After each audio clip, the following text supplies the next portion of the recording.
Well, long-lost footage of Marilyn Monroe was discovered a few years ago, and a very brief excerpt went viral when it was posted on the internet, proving interest in her career remains very high, more than 60 years after her death.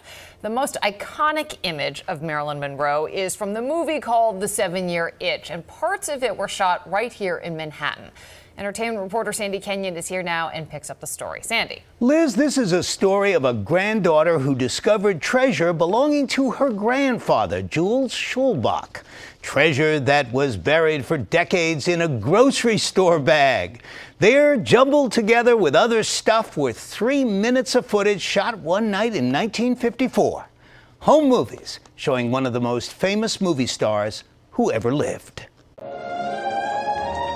Hollywood came to Manhattan at a subway grate on Lexington Avenue for a movie called The 7-Year Itch, and the result was one of the most memorable scenes in movie history. But filming it was so chaotic, much of the action had to be reshot later, far from the madding crowd.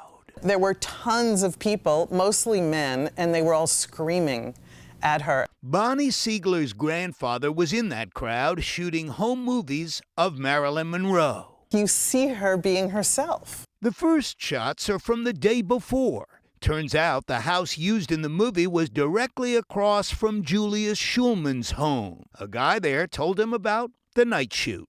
People were on top of taxis, out windows, on roofs, just anything to get a glimpse of Marilyn. Director Billy Wilder was concerned, but his leading lady had even bigger worries. She was married to Joe DiMaggio at the time. And, says journalist Helene Stupinski, he was there.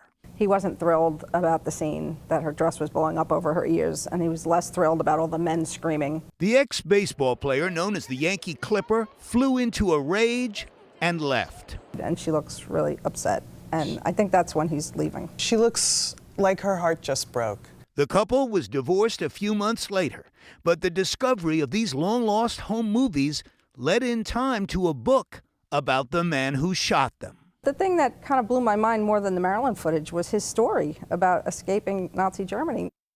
And that story is in the book. Jules Schulbach led an interesting life, which is why the new book, titled The American Way, written by Helene and Bonnie, makes for such compelling reading. It begins with how he came to shoot the home movies of Marilyn Monroe, and then goes from there. It's in bookstores now, and I highly recommend it.